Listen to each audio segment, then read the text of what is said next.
Hey guys, what's going on? Some of you have asked me to do a how-to video on astrophotography. Now if you don't know what that means, pretty much it means taking pictures of the night sky. Now I'm not a professional, I don't claim to be one, but I'm going to show you the tips and tricks that I've learned and that I use to take the photos that I take. For now, enjoy this montage of photos as I continue to talk. In order to get the most out of your astrophotography experience, there are a few things that you have to look at first before you head out the door. First off, your location. The night sky will differ depending on where you are. The darker the sky, the more you'll see. I use this app to see where the darkest skies are near me in order to get the best photos with the most stars. It's called Light Pollution Map. It'll show you how dark the sky is in a certain area based off of the color. Reds, oranges, yellows, those are where the most light pollution will be, usually from city lights and other man-made lighting technology. Blue is the darkest. There are even some areas that have no color at all. Once I've found the dark sky area I want to go to, I'll actually go out there and drive around. Here in Georgia, trees are abundant. So it's key to go out and find an area where there may be a big field or something so that you can see more of the sky. Try to see as much as you can, all the way down to the horizon. Now that you've found your spot, you need to make sure the weather is cooperating with you. So I use the Photocast app to tell me how much wind there is, but more importantly, cloud cover. Surprise, you can't see the night sky through clouds. So now, you have to wait for a night where the skies will be clear. That's why, in the astrophotography world, people often say, clear skies, to someone as a wish for a good session. Oh, look at that! Looks like tonight will be fairly clear. On top of all that, you want to make sure you have all your proper equipment to capture what you see. For me, like I said, I use a DSLR camera with a wide-angle 24 to 105mm lens, a telescopic 70 to 200mm lens, and tonight I'll also be using a fisheye 16 to 35mm lens. You want to make sure you have enough memory and storage. I use 128GB SD cards, so I'll have plenty. You also want to make sure your batteries are charged, or you have extra ones. Sometimes you won't even notice time go by, and you'll be out there for hours. I also recommend getting some kind of app that shows you a view of the night sky. I use Stellarium Plus, which is a paid app, and Skyview, which is free. Stellarium Plus seems to be a bit more accurate, which can help you determine exactly what star or planet or galaxy you're looking at.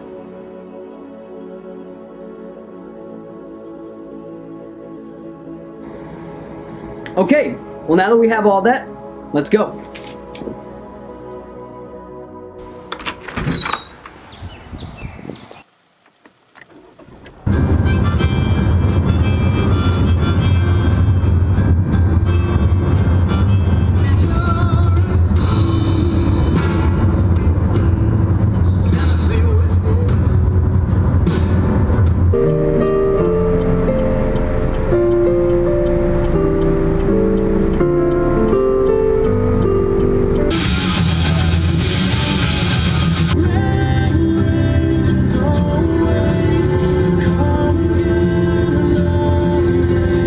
Well, here we are. This is my little stargazing spot that I always come out to. It's kind of cloudy out right now and a little too bright. So let's see if we can change that. Yeah, all right, there we go. Well, the skies are clear now. It's dark. Let's go take some photos.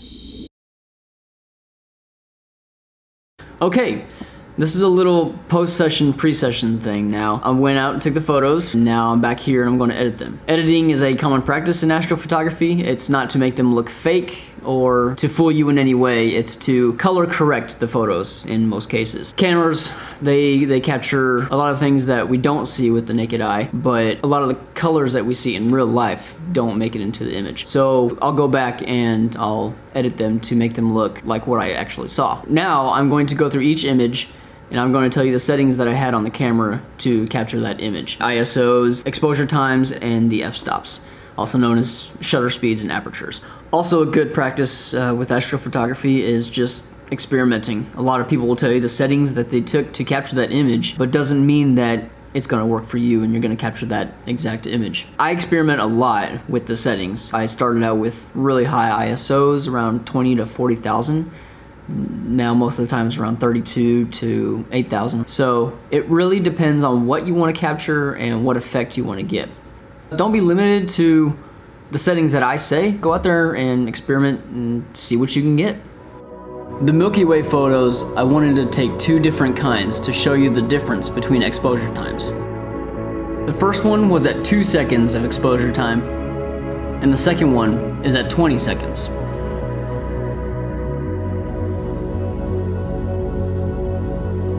So the millimeter sizes that I'm telling you is the focal length.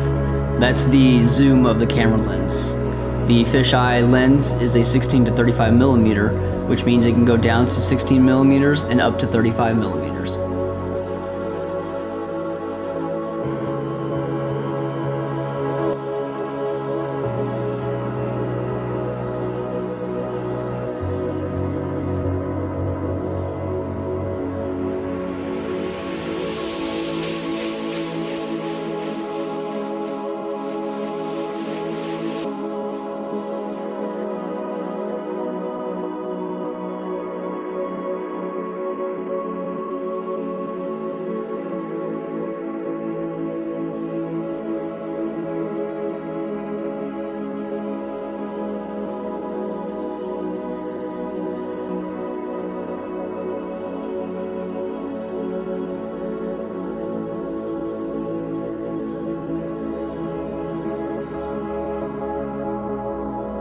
These next two photos are deep space objects, or DSOs.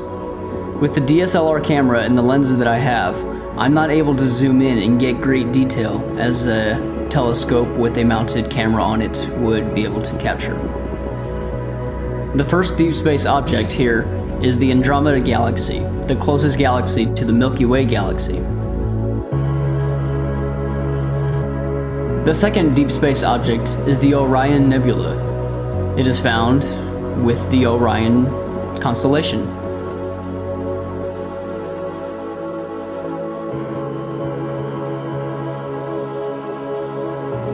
Okay, well, I hope this video helped you in some way to get started with astrophotography. I urge you to always be out there asking questions and doing more research to find out ways to get better. There's always people in the community that will help, and they're more than willing to help. So yeah, get out there, have fun, experiment, and clear skies.